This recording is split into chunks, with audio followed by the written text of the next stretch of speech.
Serial Sandiwara Radio, Babat Tanah Leluhur. Babat Tanah Leluhur, kali ini dalam episode ke-13 dengan judul Fajar Menyingsing di Bumi Mataram.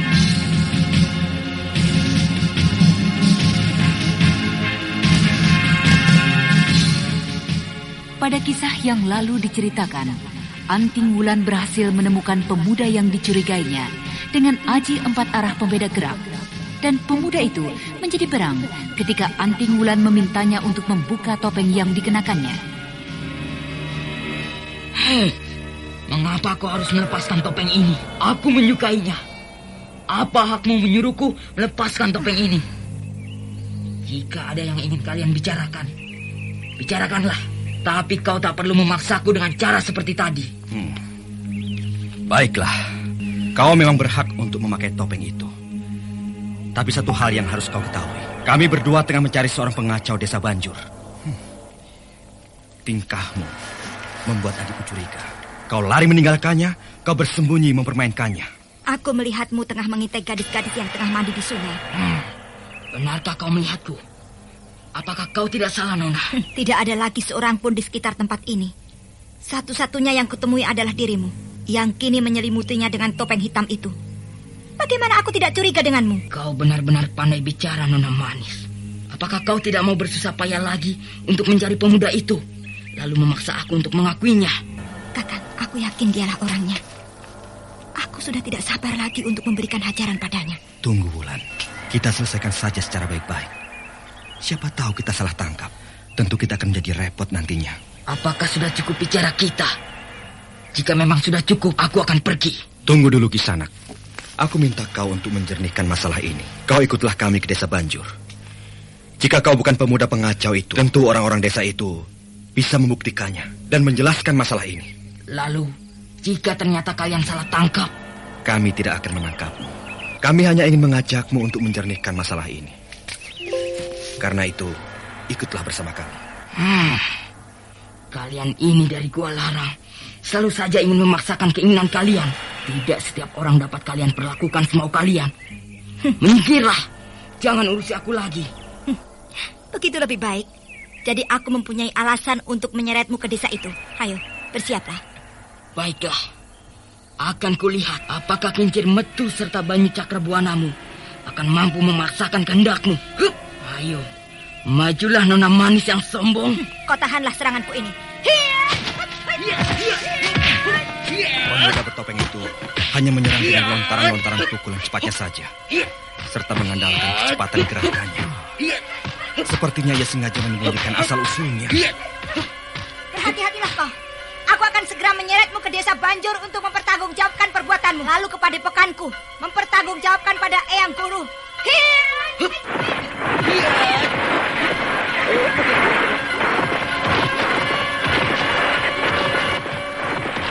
Melihat kelincahan serta keuletan lawannya, Anting Wulan menjadi tidak sabar lagi. Segera saja ia mengeluarkan aji Banyu Cakrabuana.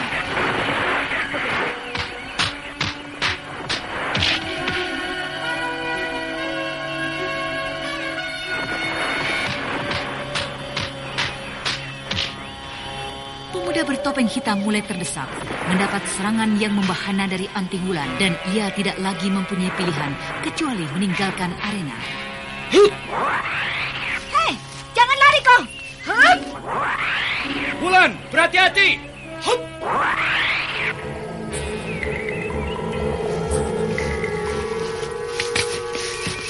Setan, licik, pengecut! Mana dia?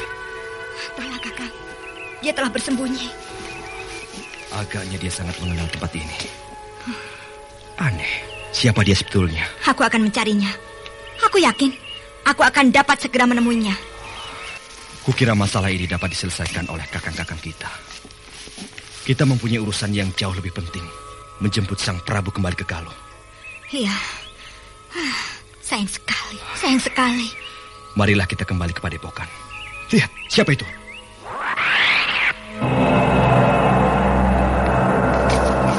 Kalian sudah kembali rupanya. Selamat. Aku sudah mendengar keberhasilan kalian berdua. Oh, Paman Sana. Ayahanda Sana. Sudah lama sekali kita tidak bertemu, Wulan. Bagaimana keadaanmu? Apakah kau baik-baik saja selama ini? Iya, saya baik-baik, Ayahanda. Aku datang bersama dengan beberapa orang adik seperguruanmu untuk melihat yang terjadi di sini. Tapi berbahaya sekali, Paman. Pengacau itu memiliki kepandaian yang sangat tinggi. Seharusnya Paman tidak perlu datang kemari. Biarkan saja paman-paman yang lain dari adik-adik kami seperguruanku saja. Kenapa begitu? Apa bedanya aku dengan mereka saat ini? Hah? Aku juga adalah saudara seperguruan kalian. Lalu sekarang di mana pengacau itu? Dia sudah menghilang, Paman. Paman? Iya. Kami berdua saat ini datang adalah untuk menjemput Paman kembali ke Galuh. Adik Sanjaya memerintahkan kami untuk itu. Masa kini adalah masa untuknya. Bukan lagi masa untukku. Aku sudah merasa cukup bahagia berada di padepokan ini. Dan hidup tenang. Tidak lagi direcoki dengan masalah-masalah ketatanegaraan. Masalah-masalah yang pelik menyangkut kesejahteraan penduduk. Hubungan antar kerajaan yang dapat memungkinkan untuk terjadinya bentrokan-bentrokan hebat. Terjadinya perang besar. Aku tidak lagi sanggup untuk mempertanggungjawabkan semua itu. Iya, biarlah kini anakku Sanjaya yang memikulnya. Sudah saatnya ia melakukan hal itu. Tapi kami berdua datang kemari. Sudahlah, Adik Wulan. Kita bicarakan saja hal ini di padepokan bersama-sama dengan Hyang Guru. Lalu bagaimana dengan pengacau itu? Kita akan mengurusnya kelak. Kukira perbuatannya itu belumlah sampai pada batas yang sangat berbahaya. Marilah Paman Sana, Adik Wulan.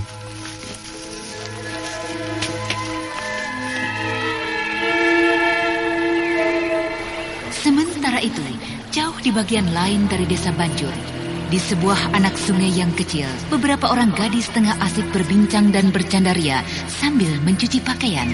Tanpa mereka sadari, sesosok bayangan sedang memperhatikan mereka dengan berhati-hati dan memperhatikan pula situasi sekeliling anak sungai itu. Setelah menjadi yakin, bayangan yang ternyata adalah seorang anak muda itu keluar menghampiri kelompok gadis-gadis yang tengah mencuci itu. Tarsi, coba itu lihat, siapa yang menuju kemari itu? Oh, iya, dia datang lagi. Tarsi, lihat itu pemuda itu datang lagi. Alangkah gagahnya pemuda itu. Sayang sekali dia mendekati Pira. Pira kan sudah menjadi kejaran setiap orang di desa ini, termasuk Kandar, anak kepala desa kita. Oh ya? Itu dia mendekati kita.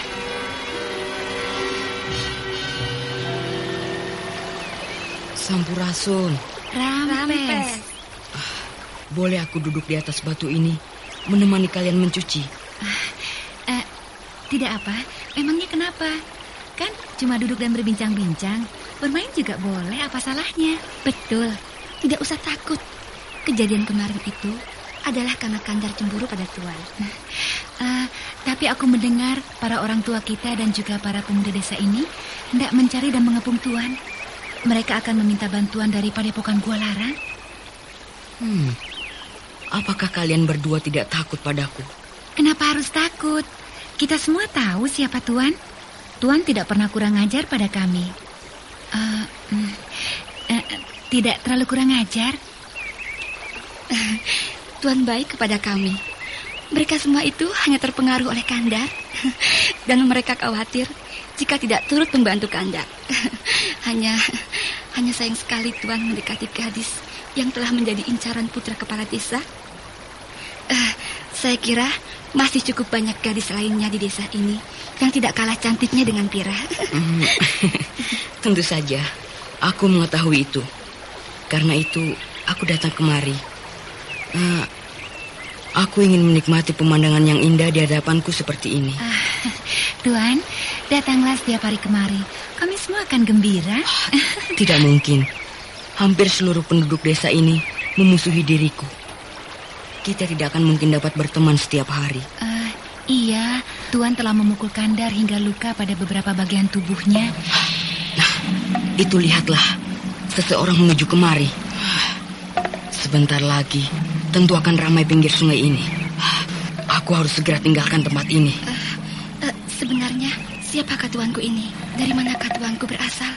Iya, bolehkah kami tahu? Sudah sering Tuan datang menemani kami di sini, tapi kami belum mengetahui nama dan asal-usul Tuan. Apakah Bira kawan kalian tidak pernah memberitahu? Dia tidak pernah memberitahukan kami tentang diri Tuan. Siapakah Tuan ini? Ayahku seorang pembesar tinggi di Galuh. Oh, pantas. Apanya yang pantas? Tuan begitu gagah dan tidak seperti pemuda-pemuda di desa ini. Rupanya Tuan seorang bangsawan. Tapi siapakah nama Tuan? Kau boleh menyebutku dengan nama Panji. Oh, Kakang Panji. Apakah boleh kami menyebutmu dengan panggilan Kakang Panji? Iya, Kakang Panji. Sebaiknya kita memanggilnya Kakang Panji. Saya yakin Kakang Panji tentu senang dengan panggilan itu. Iya. Agar kalian tidak mendapat kesulitan, sebaiknya aku segera pergi saja. Tapi kemanakah Kakang Panji akan pergi? Apakah Kakang Panji tinggal tidak jauh dari sini? Iya, aku tinggal tidak jauh dari sini. Jika Kakang Panji ingin sekedar menghindar dari kejaran orang-orang desa kami dapat menunjukkan satu tempat persembunyian yang aman. Di desa ini, di sekitar tempat ini, banyak terdapat gua-gua batu. Oh iya, benar Tarsi. Gua yang belum lama kita temukan itu dapat Kakang Panji pergunakan untuk bersembunyi. Tempatnya baik sekali, tersembunyi. Iya, ayolah, aku tunjukkan tempat itu. Sewaktu-waktu, Kakang Panji dapat mempergunakannya untuk bersembunyi dari kejaran orang-orang jahat. En, kemaskanlah bakul cucianmu. Jika kau mau ikut, mari Kakang Panji. Tunggu dulu Tarsi.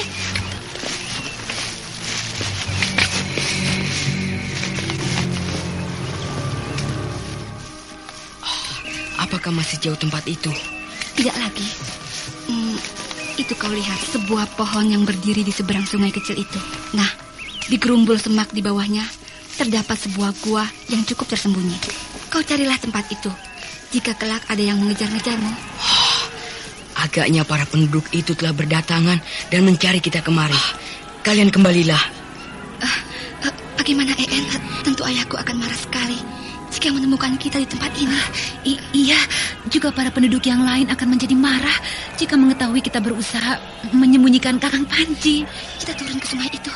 Ayo cepat En. Ayo.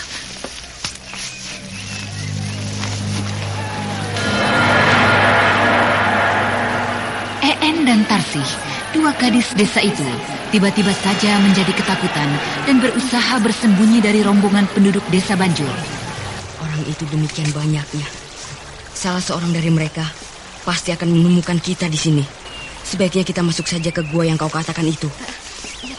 Ya, kau benar. Mari. Hup! Jangan takut, aku akan mengajak kau melompat. Hup!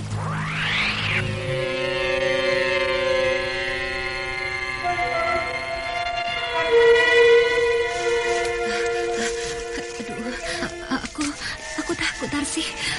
Aku takut. Sudahlah, kau jangan bersuara keras.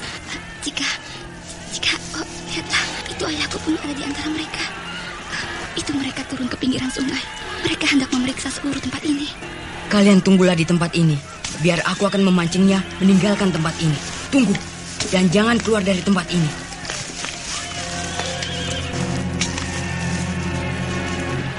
Oi, aku di sini. Itu dia di sana. Ayo kejar.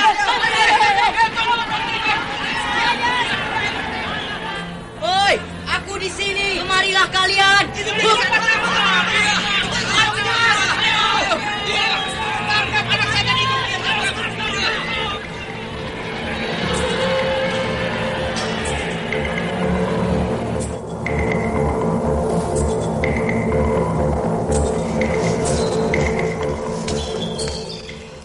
Cukup jauh sudah aku membawa orang-orang bodoh itu dari tempat persembunyian kedua wanita desa itu.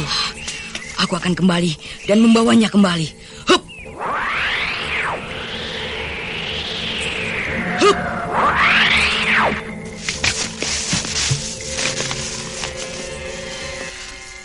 Masihkah kalian di situ, nona-nona manis? Iya, kami di sini, Kakang Panji. Bagaimanakah dengan penduduk desa kami? Aku telah memancingnya menjauhi tempat ini. Sekarang kalian aman. Kembalilah jika memang kalian ingin kembali. Iya, Kakang. Kami akan segera kembali. Kau baik sekali, Kakang Panji. Semoga Dewata melindungimu.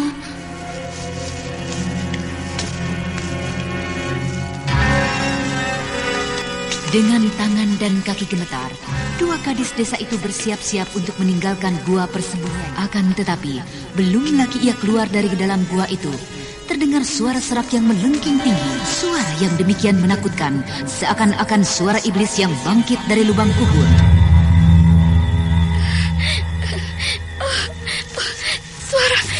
Suara apakah itu, Kakang Panji? Aku takut. Aku takut, Kakang.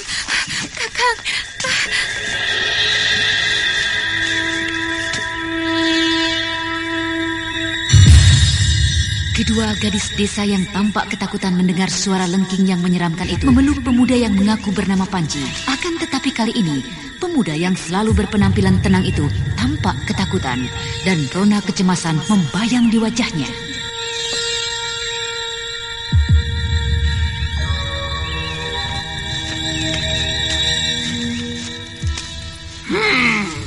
Masih juga kau tidak mau keluar, Pala? Apakah kau tidak bisa mengenali suaraku? Pala, aku tahu kau berada di dalam dengan dua orang gadis. Keluarlah, jangan membuat kesalahanmu menjadi semakin bertambah. Iya, Guru, aku akan keluar.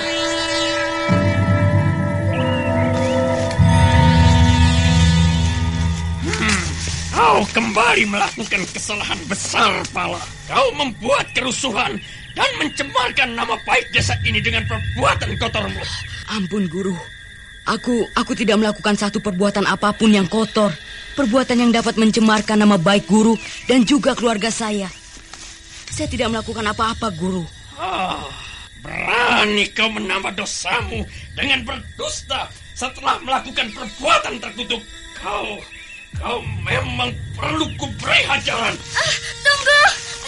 Tunggu, Tuan. Kakang Panji tidak bersalah. Dia tidak bersalah. Dia tidak melakukan apapun. Dia adalah seorang pemuda yang baik dan menyenangkan. Siapa kau ini? Kalian berdua bersama-sama dengan muridku dalam gua yang tersembunyi. Apa yang kalian lakukan? Lelaki tinggi kurus berkulit hitam dengan wajah yang menakutkan itu memandang Tarsih yang kini menjadi semakin bergetar. Akan tetapi, gadis desa itu memberanikan diri untuk membuka mulutnya. Kakang Panji dimusuhi oleh warga desa kami karena anak kepala desa kami menjadi cemburu dengannya. Kakang Panji mencoba mendekati Birah, gadis desa di sini.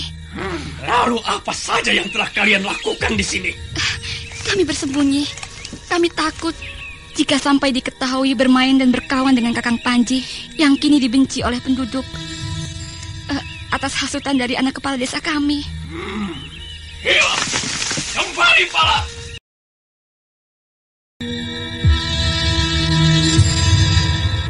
Tanpa mengucapkan selamat tinggal, pemuda yang mengaku bernama Panji yang ternyata adalah Raden Karmapala melesat mengikuti gurunya jerangkong hidup.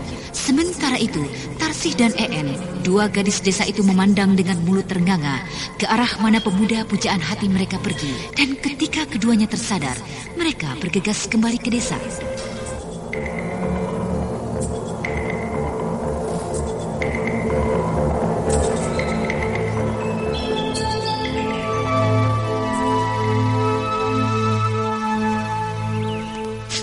Maafkan saya, Eyang. Saya adalah seorang murid yang tidak tahu balas budi. Maafkan saya. Bangunlah, Wulan. Bangunlah. Jangan berlutut seperti ini. Ayo, bangunlah anakku. Aku sudah rindu sekali denganmu. Tinggallah terus bersamaku di sini. Aku ingin padepokan ini menjadi semarak kembali dengan kehadiranmu. Kehadiranmu kembali di sini akan membawa kebesaran nama kita, Gua Larang. Kembalilah pada kebersamaan sebagaimana dahulu. Iya, Eyang. Saya ingin sekali kembali kemari. Jika memang Eyang masih sudi menerima saya, yang banyak membuat salah, tidak bersikap layak sebagaimana seharusnya murid Kualarang yang baik. Ya, aku tahu dan aku mengerti anakku Wulan. Kesalahan, kehilafan adalah satu hal yang lumrah jika terjadi pada diri manusia. Kita, manusia ini memang memiliki kelemahan. Dan itu sudah merupakan kodrat. Semoga semua saudara-saudara saya mau menerima kehadiran saya sebagaimana Eyang Guru menerima saya. Janganlah kau berpikir macam-macam tentang saudara-saudaramu. Mereka semua itu menyayangimu. Kemarilah, Saka. Mendekatlah kemari. Baik, Eyang. Kau dengar tadi apa yang dikatakan oleh adik Wulan? Iya, Eyang. Saya mendengarnya. Nah, lalu bagaimana sikapmu terhadapnya? Ya, saya kira adik Wulan sudah mengerti semua perasaan saya. Semua sikap saya padanya. Sesaat Resi Wanayasa terpaku mendengar perkataan dari muridnya Raden Sakapalwakuna yang mengerti adanya kemelut cinta di antara dua muridnya. Tetapi sikap dan pernyataan yang dikeluarkan itu seakan-akan telah menghapus semua ganjalan di antara keduanya. Resi Wanayasa masih terus menatap kedua muridnya secara bergantian. Dan beberapa saat kemudian ia menarik nafas dalam-dalam. Iya. Sekarang ada yang ingin aku tanyakan padamu, Wulan. Pada saya, Eyang? Iya. Bagaimana sekarang terhadap kakangmu Saka? Saya tidak mengerti. Apakah maksud Eyang sesungguhnya? Sikapmu terhadap kakangmu Saka. Sikap? Iya. Mengapa itu Eyang tanyakan? Tentu saja, baik Eyang. Kakang Saka adalah... Bukan itu maksudku, Wulan. Tapi sikapmu sebagai seorang wanita. Aku ingin persoalan ini jelas bagi kalian berdua dan juga bagiku. Aku ingin kalian memutuskan yang terbaik untuk kalian berdua. Aku ingin tetap memiliki kalian. Aku tidak ingin kalian lepas dan menghilang lagi dariku. Putuskanlah secara baik-baik dan terimalah apa yang memang seharusnya terjadi. Janganlah karena kekecewaan salah satu di antara kalian, lalu hubungan kalian menjadi putus dan rusak jadinya. Juga hubungan kalian denganku dan sesama saudara di sini. Maafkan saya, Eyang. Maafkan. Mungkin ini semua adalah karena saya. Tidak, Eyang. Kakang Saka tidak bersalah. Sayalah yang bersalah. Sudahlah. Tidak perlu kalian saling menyalahkan diri kalian. Ini memang sudah menjadi permainan sang nasib. Permainan yang kita lakoni, yang digariskan oleh Hyang Agung. Saya menerima Kakang Saka, ya. Saya menerima Kakang Saka. Saya mencintai adik Wulan dengan sepenuh hati, ya. Yang Jagat Betara, terima kasih atas karuniamu. Akhirnya selesai sudah ganjalan di antara kalian berdua. Dan juga ganjalan di dalam diriku. Aku tidak ingin lama-lama melihat kalian berdua-dua seperti ini. Kalian harus segera menikah. Aku akan mengurusnya. Aku akan membuat sebuah pesta yang ramai, yang meriah. Sebuah perkawinan suci yang pertama di padepokan ini. Bagaimana? Apakah kalian setuju? Saya terserah adik Wulan saja. Tapi saat ini kami masih harus menyelesaikan tugas kami. Membawa kembali Paman Sana ke Istana Galuh. Jadi itu maksud kedatangan kalian kemari. Apakah sudah kau katakan niat kedatanganmu itu pada yang berkepentingan? Sudah, Eyang. Tapi bagaimana? Sana menolaknya. Menolak untuk ikut kembali ke Galuh, memegang tampuk pemerintahan. Bagaimana Eyang Guru bisa tahu? Apakah mungkin Paman Sana sudah menceritakannya? Bukankah kalian baru saja tiba? Dan Sana belum lagi berjumpa denganku. Lalu bagaimana Eyang bisa tahu semua itu? Ya, sejak jauh-jauh hari, ia telah mengatakannya padaku. Ia tidak akan kembali ke Galuh jika putranya Sanjaya berhasil mendapatkan kembali Galuh. Jadi bagaimana, Kakang? Apa yang harus kita lakukan? Eyang, apakah Eyang dapat membantu membujuknya? Kelihatannya Raden Sanjaya begitu mengharapkan kedatangan ayahandanya kembali ke Galuh. Aku tidak menjanjikan, tapi akan aku coba. Nah, sekarang kembalilah kalian ke kamar kalian. Beristirahatlah. Ya, barang sejenak. Nanti kita akan bicara lagi tentang hal itu. Baik, Eyang. Kami pamit.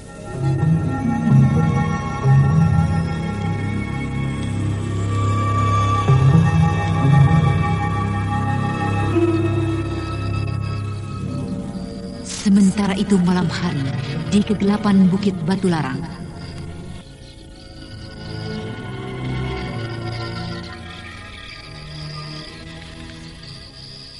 Di kegelapan malam, samar-samar tampak sesosok bayangan hitam tengah duduk di sebuah batu besar menghadapi sesosok tubuh yang terikat erat di sebuah pohon. Kedua kakinya terikat di atas dahan pohon, sementara kepalanya dibiarkan terjulur ke bawah.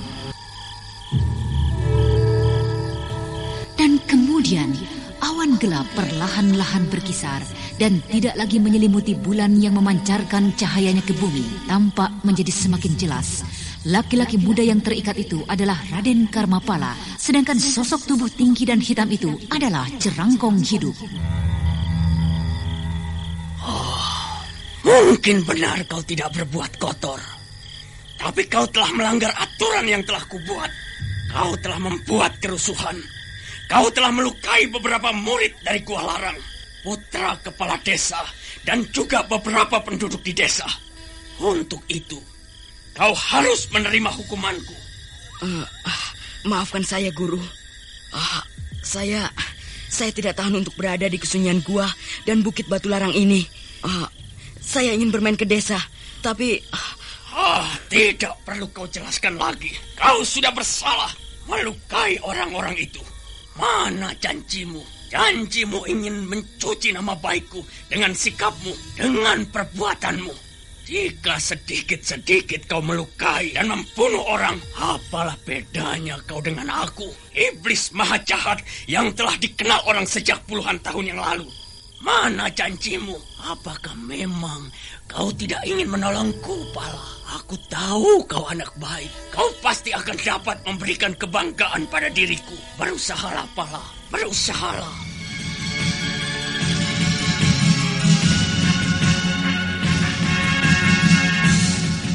Laki-laki tinggi dengan wajah menyeramkan berbicara bagaikan hendak menangis di hadapan kepala anak muridnya yang tergantung bergoyang perlahan tertiup angin malam. Nah, para pendengar sekalian, apakah yang akan terjadi kemudian? Untuk mengetahui jawabannya, ikutilah kisah Babat Tanah Leluhur ini dalam episode ke-13, Fajar Menyingsing di Bumi Mataram. Sampai jumpa.